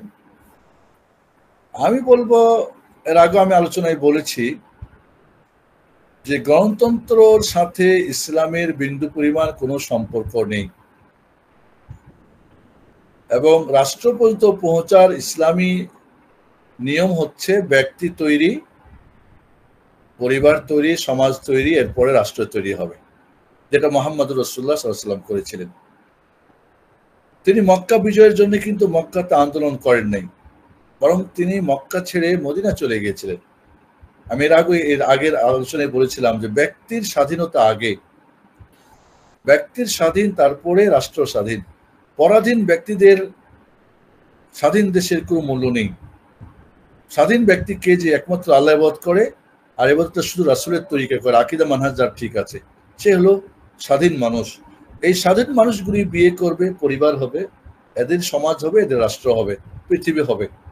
এটাই রাসূল সাল্লাল্লাহু আলাইহি ওয়াসাল্লাম করেছেন এবং তিনি তখনই মক্কা বিজয়ের জন্য প্রবেশ করেছেন যখন তিনি সেই শক্তি অর্জন করেছেন, ওই সংশোধিত ব্যক্তি, পরিবার, ওদেরকে নিয়ে, সবাইকে নিয়ে কিন্তু তিনি আসেন নাই। সাহাবায়ে কেরাম রাদিয়াল্লাহু তাআলা আনহুম রোম, পারস্য বিজয় করেছেন, তারা যুদ্ধে গিয়েছেন, মিশর, আলজেরিয়া, বিভিন্ন শাম, তারা কিন্তু শক্তি সঞ্চয় করে এবং ইমানি বল এবং বাহুবল, এই দুইটা বল নিয়ে কিন্তু তারা নেমেছেন। আমাদের এখন ইমানি বলও দুর্বল, আমাদের বাহুবলও দুর্বল। কাজেই এখানে পরিবর্তন করতে হলে আগে ব্যক্তির পরিবর্তন লাগবে। আর ব্যক্তি পরিবর্তন যে তারা কি করেছেন ইনসাফ পার্টি বা অন্য ভাইয়েরা, এমন কিছু করতে পারেন নাই। উল্লেখযোগ্য কয়জন তৈরি করেছেন? অতএব যখনই ধরেন আপনি যে ভোটে গেলে তখন দেখা যাবে কোয়ালিশন করবে বিভিন্ন ইসলামিক দলের সাথে, করবে অথবা করলো না, ধরলাম এরা সালাফি, এরা আহলুল হাদিস, তাই করলো না। তারা না করলে কি তাদের হবে? এবং আপনাদেরকে মিশরের একটা আপনাকে উদাহরণ দিই, মনে রাখবেন গণতন্ত্রের মাধ্যমে যদি ইসলামী রাষ্ট্র কায়েমও হয়ে যায়, সেটা টিকবে না। কারণ এই পৃথিবী আল্লাহর, মানুষ আল্লাহর, দিন আল্লাহর, জমিন আল্লাহর, তার নিয়মেই কায়েম হলে হবে, না হলে থাকবে না। এবং এর প্রমাণ আপনাকে বলেছি যে মিশরকে দেখেন, মিশর দেখেন কই টিকলো না। আমি তখন সৌদি আরবে, কিছু ভাইয়ের আমার সঙ্গে তর্ক ছিল, আল্লাহর কসম করে বলছি এটা টিকবে না, যে টিকে তাহলে আল্লাহর দিন মিথ্যা হবে, এটা হতেই পারে না। এবং টিকে নাই, উড়ে গেছে, আলজেরিয়াতে উড়ে গেছে, তুর্কিস্তানে উড়ে গেছে, আবার কি আপনার ফিলিস্তিনে নাই, আফগানিস্তানে লাস্ট পর্যন্ত রাষ্ট্র পর্যায়ে এসেছে। এই রাষ্ট্র কোন রাষ্ট্র এসেছে? ইসলামী রাষ্ট্র। কোন ইসলামী রাষ্ট্র? সুফিবাদের, বেদাতীদের, যেখানে সালাফিরা, আহলুল হাদিসরা কথা বলতে পারবে না, সেটা ইসলামী রাষ্ট্র মনে করব? কখনই নাই। এই জন্য আমি বলবো যে যারা এটা করেছেন আমাদের বড় ভাইয়েরা, তাদের চিন্তা ভাবনার সাথে আমি একমত না। কেউ একমত হলে, যেরকম কাল বলছিলাম যে কালকে একজন বলতেছিল যে যারা রাজনীতিতে যাবে না তারা বৈরাগ্য। আমি বললাম কেন? ইসলাম গণতন্ত্রের, আব্রাহাম লিঙ্কনের কুফরিবাদের গণতন্ত্র যদি ইসলাম কায়েম করতে হবে, এরাই হলো কি খালেদ সাইফুল্লাহ আর আমির হামজা, আলী হায়দার। আর যারা যাবে না তারা হচ্ছে বৈরাগ্য। বলে এটা আমি অনেক চিন্তা করছি। আপনি অনেক চিন্তা করার কে? আপনি চিন্তা করার মতো কি আপনার কাছে ওসুল আছে, ফুরু আছে, কি জ্ঞান আছে? সাধারণ একজন মানুষ, ওনাকে ঢুকাই দিয়েছে যে না, যারা করছে না তারা সব বৈরাগ্য। মানে নামতে হবে, জেহাদ মানে গণতন্ত্রের ভোট আর মিছিল মিটিং এ মরে যাও আর শহীদের টাইটেল নিয়ে নাও। আমরা এর সাথে একমত না। এখন যারা এখানে একমত পোষণ করছে তাদের ব্যাপার, এবং বাধ্য হয়ে তারা করবে কি, জামাতের যত দলিল সব অপব্যাখ্যা করবে। এখানে এক কথা বলে রাখি, যাই না সময় কর্তক আছে, 3 প্রকার জামাত আছে, এটা খুব গুরুত্বপূর্ণ, মনে রাখবেন। জামাতের 3টা অর্থ। একটা জামাত হলো যে, একটা হলো জামাতুল মুসলিমিন, একটা জামাতুল দাওয়া, একটা জামাতুল মানহাজ। জামাতুল দাওয়া মানে দাওয়াতের একটা সমন্বয়, কিছু মানুষ দাওয়াত করবে, তারা বিভিন্ন প্ল্যাটফর্মে যার যার মতো দাওয়াত করছে, কিন্তু এক আকীদা এক মানহাজের। হয়তো কেউ স্যাটেলাইটে করছে, কেউ হয়তো বইপত্র কে করছে, কেউ লেখাপড়া দিয়ে করছে, সবাই যার যার মতো দাওয়াত করছে। সেখানে একাধিক প্ল্যাটফর্ম থাকতে পারে, তবে শর্ত হলো, মনে রাখবেন, শর্ত হলো যে যদি একই আকীদা মানহাজের হয় তাহলে একসাথে করবে। যদি কাজের জন্যে এত ব্যস্ত এবং যার যার প্ল্যাটফর্মে এত বেশি কাজ যে একসঙ্গে কাজ করার সুযোগ নেই, তাহলে একে অপরকে সহযোগিতা করবে। তাও যদি সম্ভব না হয় কাজের জন্যে, গদির জন্য আর টাকা পয়সার জন্যে বা পদ পদবীর জন্যে বা অর্থের জন্য না, তাহলে যার যার মতো কাজ করবে, কেউ কাউরি বিরুদ্ধে কাদা ছোড়াছুড়ি করবে না। যদি সে কাদা ছোড়াছুড়ি করে তাহলে সে বাতিল। যদি বলে আমি আহলুল হাদিস, আমি হক, আমি অমুক তমুক, যদি কাদা ছোড়াছুড়ি করে আপোষে একে অপরকে, তাহলে বুঝতে হবে যতটুক করবে ততটুক বাতিল, যে যতটুক করবে তার মধ্যে ততটুক বাতিল। এবং এই জামাতুদ দাওয়া যারা যতগুলি কোরআন এবং হাদিসের দলিল জামাত সম্পর্কে সবগুলি তারা সেট করছে তাদের এই গ্রুপটার উপরে। আসলে কিন্তু এই হাদিস কোরআন হাদিসগুলো এদের জামাতের জন্য না, জামাতুদ দাওয়ার জন্য না। আরেকটা হচ্ছে জামাতুল মানহাজ। মানহাজ মানে কি? যাদের যে আকীদা মানহাজের কথা বললাম, যেরকম যে ৭৩ দলের ৭২ জাহান্নামে যাবে, একদল জান্নাতে যাবে, এরা জামাতুল মানহাজ। এর জন্য কি ইমাম শর্ত না, এর জন্য রাষ্ট্র শর্ত না, এর জন্য কিন্তু বায়াত শর্ত না। পৃথিবীর যে উত্তর মেরু দক্ষিণ মেরু যে যেখানেই থাকুক না কেন, তারা কিন্তু সবাই জামাতুল মানহাজের অন্তর্ভুক্ত। তবে এদের উচিত হবে যে যেখানেই থাকুক একটা প্ল্যাটফর্মে আসা। হয়তো আমি জানছি না, বুঝছি না, এবং বর্তমান মিডিয়ার যুগে আমার মনে হয় আমি জানি না, বুঝি না এই ধরনের কিন্তু অভিযোগ করার সুযোগ থাকবে না, ওজোর করার সুযোগ থাকবে না। এটা কিন্তু আল্লাহ রাব্বুল আলামিন, তো তার তো ক্যামেরা আছে, তার তো কেরামিন কাতিবিনরা আছে। তাছাড়া এই স্যাটেলাইট কিন্তু এখন আমাদের বাধ্য করে দিচ্ছে যে ওজোর পেশ করবা কিসের অজ্ঞতার, সবই দেখছো, সবই বুঝছো, এখানে বুঝছো না। এরপরে জামাতুল মুসলিমিন, এখানেও কি জামাতুল মানহাজের যে দলিলগুলো আছে কোরআন সুন্নাহর, সবগুলি কিন্তু যার যার দলে সেট করে দিয়ে তারা বলছে আমরাই সেটা, আমরাই কুল্লুহা ফিন্নার ইল্লা ওয়াহিদা, আমরাই ওয়াহিদা, বাকি সব জাহান্নামী। এটা কিন্তু হকপন্থীরা, বাতিলপন্থীরা সবরাই এই কোরআন তাদের আপন আপন মুরিদকে বোঝাচ্ছেন। আর জামাতুল মুসলিমিন যেটা, সারা পৃথিবীর মুসলমানরা একটা জায়গায় থাকবে এবং হয়তো একটা দেশের যে বাউন্ডারি তার মধ্যে হয়তো একটা জায়গায় থাকবে।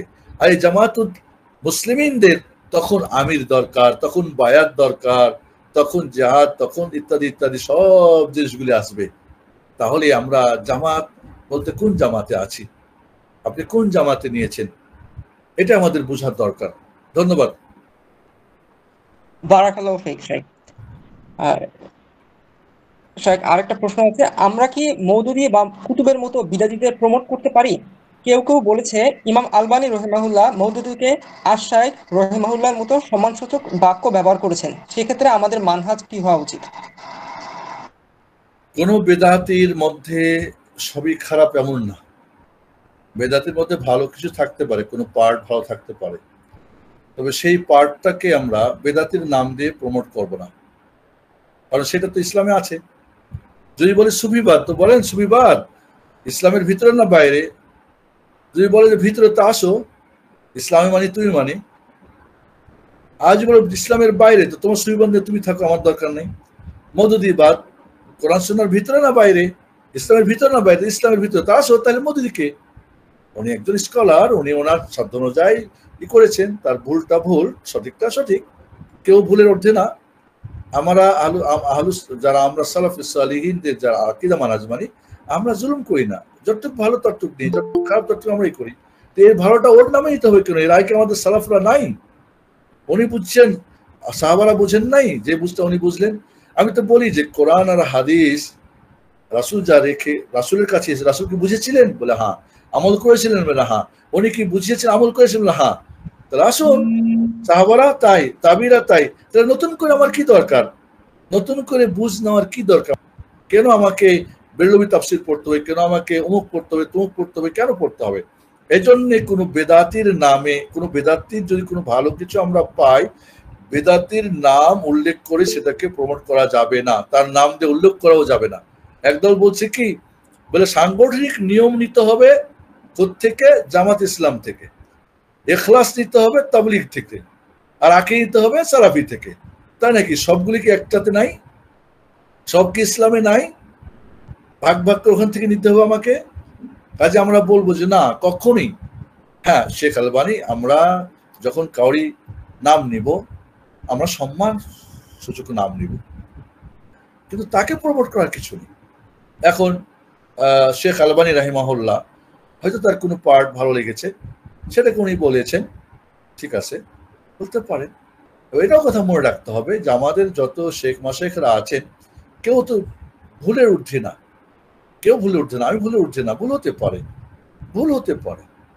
তাহলে কোনো কিছুর মধ্যে ভুল হওয়া মানে তার সবকিছুকে ভুল করে নেওয়া, এটা তো সালাফদের আকীদা মানহাজ না। যেটুকু ভুল ভুল, যেটুকু সঠিক সঠিক। কাজী শেখ আলবানী রাহিমাহুল্লাহ হোক বা যে কোনো শেখ হোক, যদি কোনো বেদাতিদের তাদেরকে প্রমোট করে থাকেন, আমি জানি না করেছেন কিনা বা কিভাবে করেছেন, তাহলে সেটা আমরা দেখবো তার আগে কি সালাফরা কি করেছেন, তার আগের সালাফরা কি করেছেন। উনি আমাদের বর্তমানের সালাফ, কিন্তু আমাদের অরিজিনাল সালাফ তো কুরুনুল মুফাদ্দালা সালাসা, প্রথম 3 যুগে কি করেছেন বেদাতিকে সেখানে সালাম দেওয়া যাবে না, মুসাফা করা যাবে না, বেশাদি করা যাবে না, লেনদেন করা যাবে না, তার সঙ্গে দেখা সাক্ষাৎ করা যাবে না, কারণ তাদের প্রয়োজনগুলো, তাদের করোনাগুলো ঢুকাই দিবে আপনার মাঝে। এই জন্যে বেদাতি থেকে দূরে থাকতে হবে। জি, বারাকাল্লাহু ফিক। শেখ, আপনার কি সময় আছে? আমরা কি আরেকটু কয়েকটা কোশ্চেন নিতে পারবো? জি, জি, হ্যাঁ বলেন। জি শেখ, আরেকজন কোশ্চেন করেছেন, রাষ্ট্রে ইসলামী আইন প্রতিষ্ঠা করার জন্য আমরা কি কোনো চেষ্টা করতে পারবো না? 2 নম্বর প্রশ্ন, আরো একটা তার প্রশ্ন আছে, আপনারা কি রাষ্ট্রে ইসলাম প্রতিষ্ঠার জন্য কোনো পদ্ধতি গ্রহণ করেছেন কিংবা কোনো চেষ্টা করেছেন কি? আমরা ছাড়া কেউ রাষ্ট্র পর্যায়ে ইসলাম প্রতিষ্ঠার কেউ কিছু করে না। যারা মুখে বলে তারা মিথ্যুক, এবং যারা যারা ইসলামী রাষ্ট্র করতে চায় তাদের চিন্তা ভাবনা রাষ্ট্র কায়েম করতে চায়। অরিজিনাল ইসলামী রাষ্ট্র কায়েম করার জন্য কেউ করে না। অরিজিনাল ইসলাম রাষ্ট্র কায়েমের পদ্ধতি মুহাম্মদুর রাসূলুল্লাহ সাল্লাল্লাহু আলাইহি ওয়াসাল্লামের পদ্ধতি। অতএব সেই পদ্ধতি বাদ দিয়ে যারা নিজেরা বিভিন্ন ভাবে রাষ্ট্র পর্যায়ে কাজ করার চেষ্টা করে, সেটা বাতিল, কোনো সন্দেহ নেই। আমরা নির্দ্বিধায় বলতে চাই, রাসূল সাল্লাল্লাহু আলাইহি ওয়াসাল্লাম, আপনারা জানেন যে রাষ্ট্র পর্যায়ে ইসলাম, আমরা জানি যে দাউদ আলাইহিস সালাম এবং তার ছেলে সুলাইমান আলাইহিস সালাম, তারা কিন্তু রাসূলও ছিলেন, আবার বাদশাও ছিলেন, দুইটাই ছিলেন তারা। তারা কিন্তু রাষ্ট্র পর্যায়ে, কারণ আল্লাহ রাব্বুল আলামিন তাদেরকে দুইটাই দান করেছিলেন। বাকি কোনো মুহাম্মদ সাল্লাল্লাহু আলাইহি ওয়াসাল্লাম ছাড়া রাষ্ট্রীয় পর্যায়ে ইসলাম পৌঁছতে পেরেছিলেন, সেটা এই মুহূর্তে তো আমি কাউকে দেখছি না। কারণ যাদের কথা বলা হয়, যাদের আমাদের দেশীয় দেখবেন, যারা রাষ্ট্র ক্ষমতা দখল বা রাষ্ট্র, আমি গত আলোচনায় বলেছিলাম ইসলাম দিন কায়েমের 7টা বাতিল তরিকা আছে। এই বাতিল তরিকাগুলো আমরা কখনোই সমর্থন করি না, কখনোই করি না। কাজেই বাতিল তরিকা ইসলাম কায়েম হবে, সেটা কখনো আমরা মনে করি না, এবং এই পৃথিবীতে এখনো হয় নাই, কেউ করতে পারে নাই। গণতন্ত্রের মাধ্যমে, একটু আগে আমি বর্ণনা দিয়েছি, কেউ ইসলামী রাষ্ট্র কায়েম করতে পারে নাই। এটা শুধু মানুষকে ধোঁকা দিয়েছে, এছাড়া আর কিছুই না। এই জন্যে আমরা বলবো যে আল্লাহ রাব্বুল আলামিন সূরা নূরের যে 55 নম্বর আয়াত দিয়ে যেটা আমাদেরকে, মানে ওদের নিজস্ব ব্যাখ্যা দেয় তারা, ওয়াদাল্লাহুল্লাযিনা আমানু মিনকুম ওয়া আমিলুস সলিহাত লা ইস্তাখলিফান্নাহুম ফিল আরদ। আল্লাহ মুমিনদেরকে তোমাদের মধ্যে ওয়াদা করেছেন, তা এবং নেক আমল যারা করে, তাহলে ঈমান এবং নেক আমল দুইটা শর্তে আল্লাহ বলছেন আমি তাদেরকে খলিফা বানাবো। কামাস্তাখলাফাল্লাযিনা মিন ক্বাবলিহিম, যেমন পূর্ববর্তীদেরকে খলিফা বানিয়েছিলেন। তাহলে খেলাফতের দায়িত্ব আল্লাহ দিবেন, আর আমাদের দায়িত্ব ঈমান এবং আমালে সালেহ করা। তাহলে আমাদের ব্যক্তি তৈরি করতে হবে, পরিবার তৈরি করতে হবে, সমাজ তৈরি করতে হবে যারা ঈমানদার হবে এবং এই ঈমানের ভিত্তিতে নেক আমল করবে এবং সঠিক ঈমান সঠিক আমল করবে। তাহলে আল্লাহ খলিফা বানাবেন। এখন আমরা বললাম যে আল্লাহ তুমি ঈমান আর আমলের সালেহের কাজ দায়িত্বটা দাও, আমরা এখন খেলাফত প্রতিষ্ঠার দায়িত্ব নিন, আমাকে ভোট দাও, আমার গণতন্ত্রে নেমে গেলাম। তাহলে কি উল্টা হয়ে গেল না? আল্লাহ বলেন ঈমান আমল সালেহ যারা তাদের সঙ্গে আদা করলেন, আমাদের দায়িত্ব ঈমান আমল সালেহ করা। তাহলে আল্লাহ খলিফত দিবেন, তিনি আদা করছেন। কিন্তু আমরা বলছি না ঈমান আর আমল সালেহ তুমি দায়িত্ব নাও আল্লাহ, আমরা এবার খেলাফতের দায়িত্ব নিয়ে নিলাম। তাহলে কি উল্টা হলো না? এই আয়াতটা কিন্তু ওদের 1 নম্বর দলিল সূরা নূরের 55 নম্বর আয়াত, এবং ভুল ব্যাখ্যা, তাদের নিজস্ব ব্যাখ্যা। এই ব্যাখ্যা ঠিক না মোটেই। এই জন্যে হ্যাঁ, রাসূল সাল্লাল্লাহু আলাইহি ওয়াসাল্লাম যেভাবে করেছেন, উনি ব্যক্তি তৈরি করলেন মক্কায়, কিছু লোক তাদেরকে মদিনায় নিয়ে গেলেন, মদিনায় করলেন, এরা বিয়ের সাথে পরিবার হলো, সমাজ হলো, ওইখানে একটা রাষ্ট্র হলো।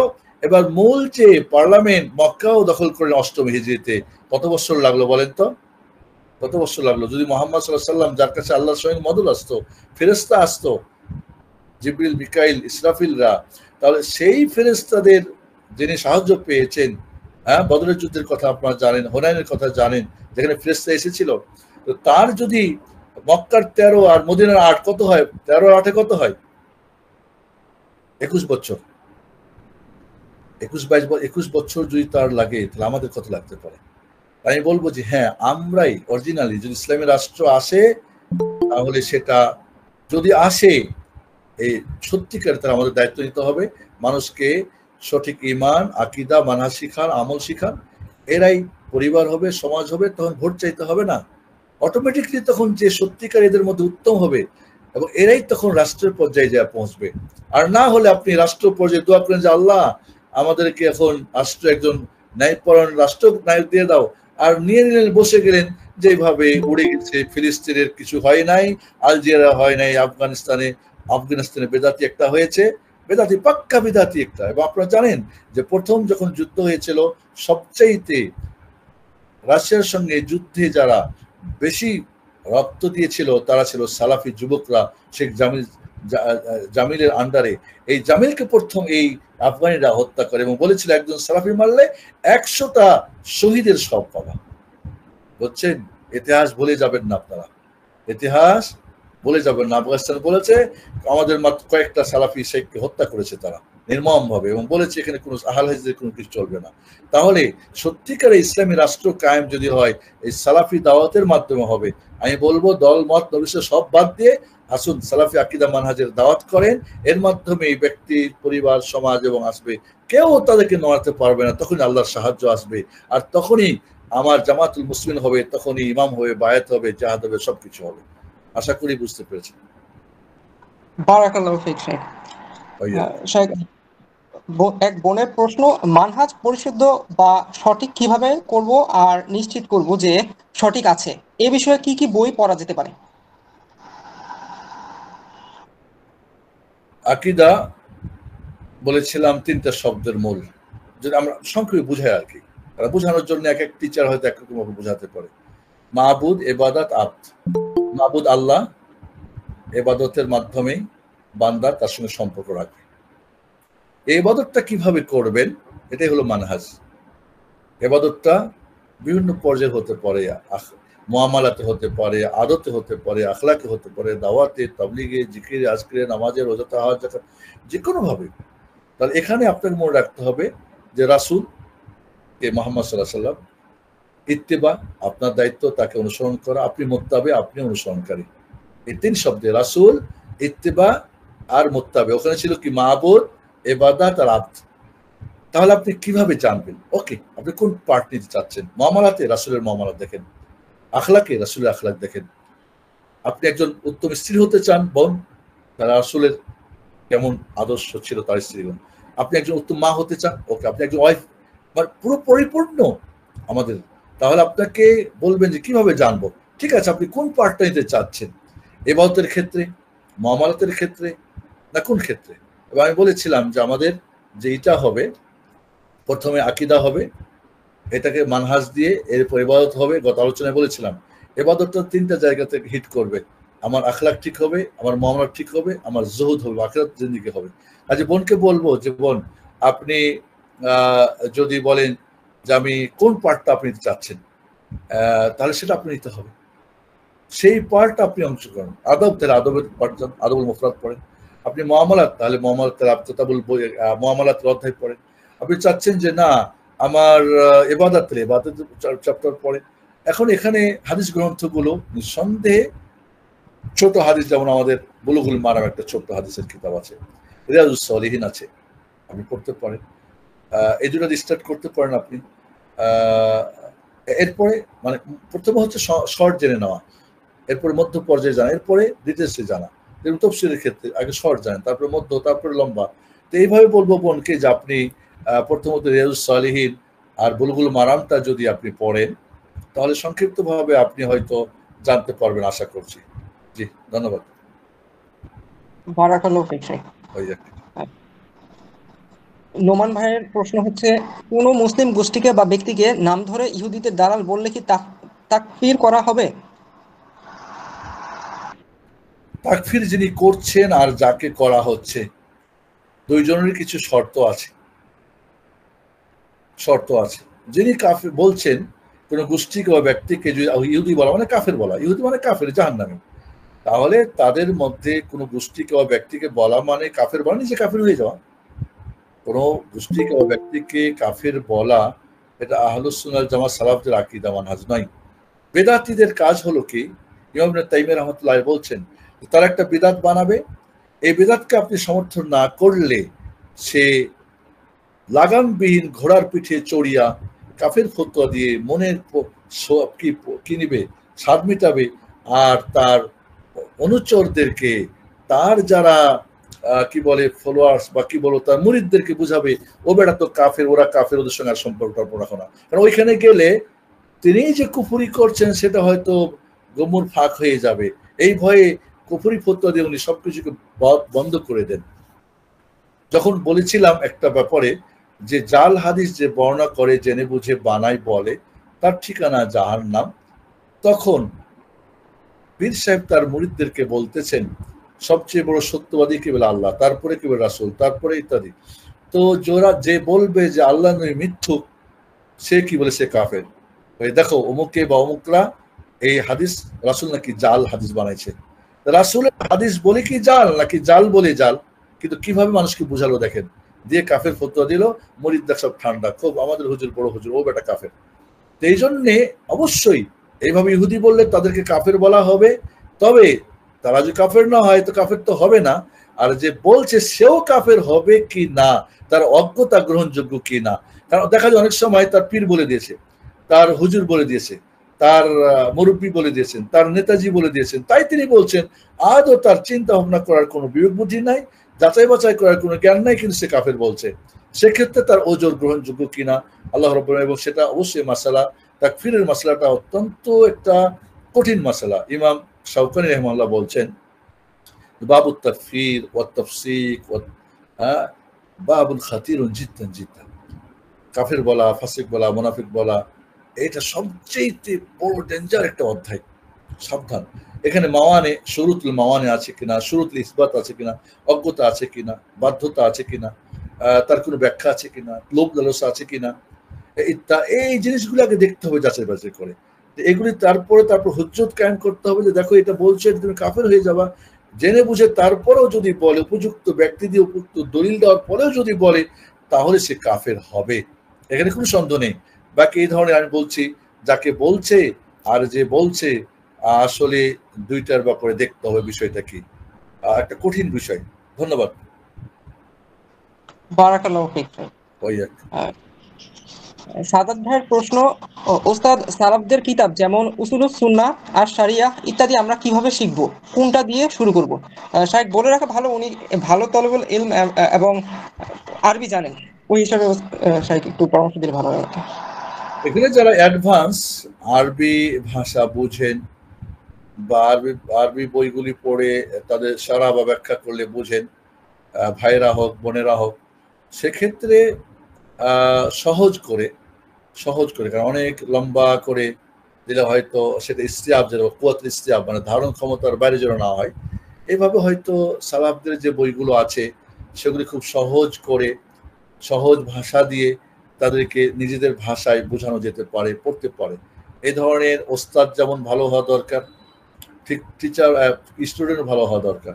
ওস্তাদ যত ভালো হবে, স্টুডেন্ট যত ভালো হবে, তত বেশি সহজ হবে। অনেক সময় দেখেছি ওস্তাদ অনেক উন্নত মানের, কিন্তু শাগরিদরা ওস্তাদের কথা নিয়ে ফিতনা করে, ওস্তাদ আদৌ জানে না, অনেক সময় উল্টাপাল্টা তাকে প্রশ্ন করে ফেলে, তো উনি একটা হয়তো উত্তর দিয়ে দেন, কিন্তু বাস্তব হয়তো উল্টাটা। এই জন্য বলবো যেখানে খুব সাবধানতার সাথে ওস্তাদ যেমন অভিজ্ঞ হবেন এবং যেই পড়াবেন যে বইটা ওই ব্যাপারে তিনি ভালো জানেন, বুঝেন, এবং যারা পড়বেন তারাও অ্যাডভান্স যারা, তাদের নিয়ে ক্লাস করা।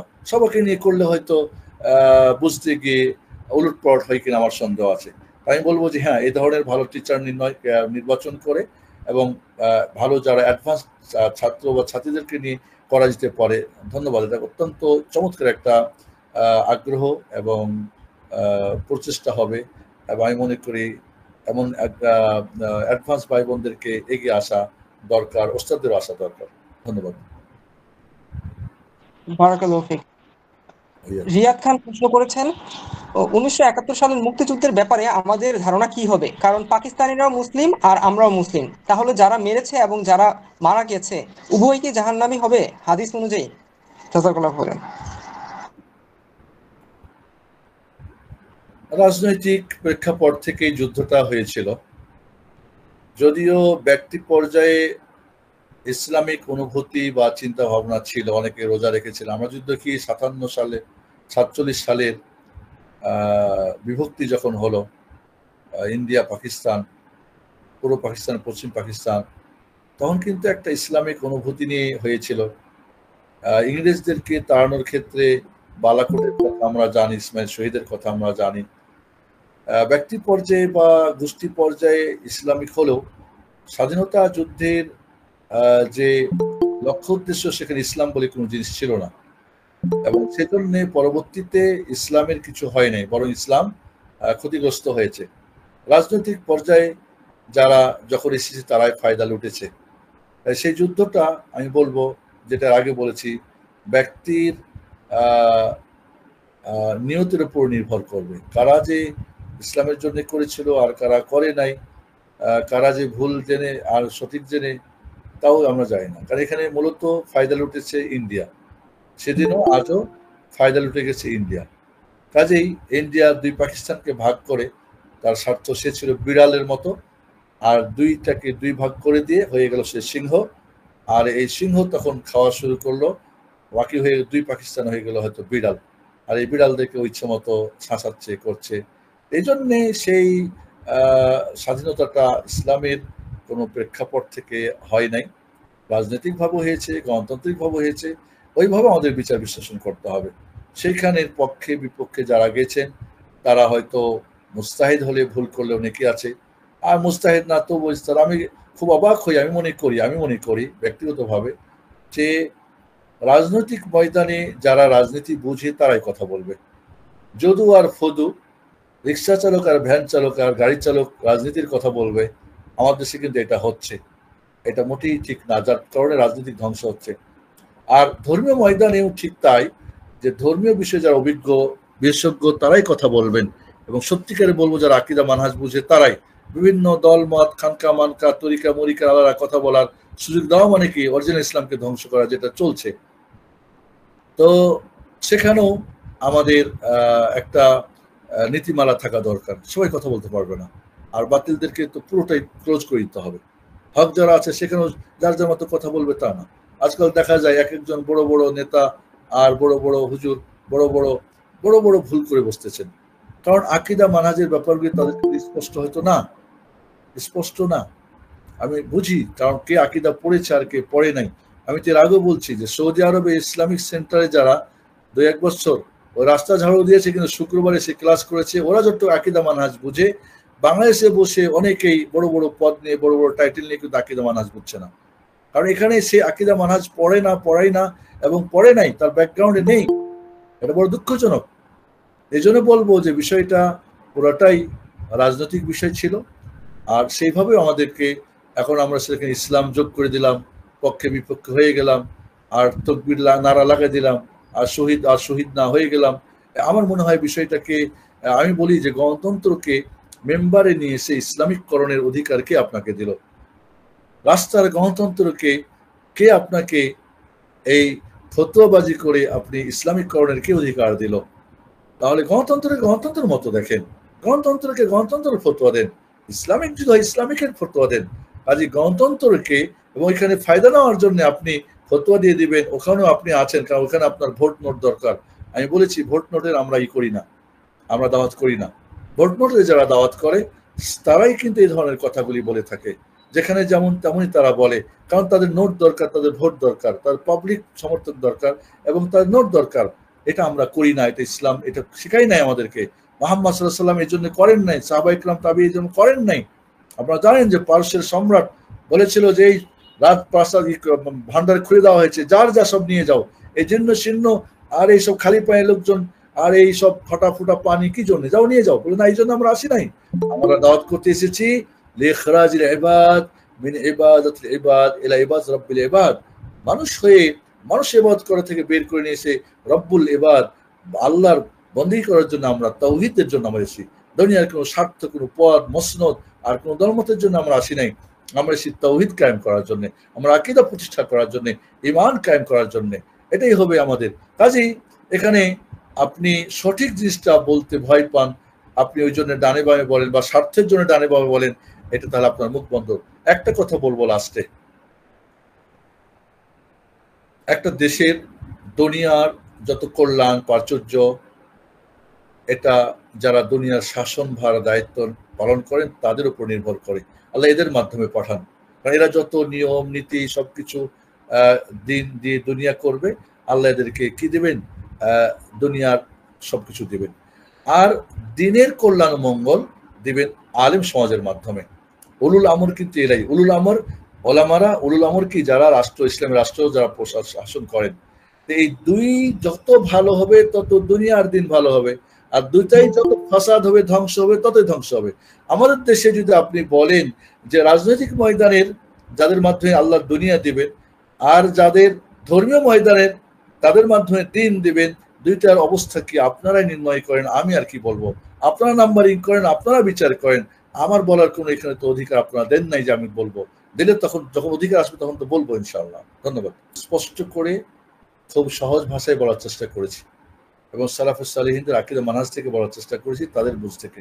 আমার এখানে কোনো বুঝ নেই। এক্ষেত্রে ফিতনা করবেন না। আর দ্বিতীয়ত বলবো, আপনারা সময় দিয়েছেন, ছিলেন, ভবিষ্যতে থাকবেন। আমরা এই সঠিক আকীদা মানহাজের এই প্ল্যাটফর্মটাকে, এই দাওয়াতটাকে, তাবলীগটাকে আরো জানাটাকে আরো জোরালো করব।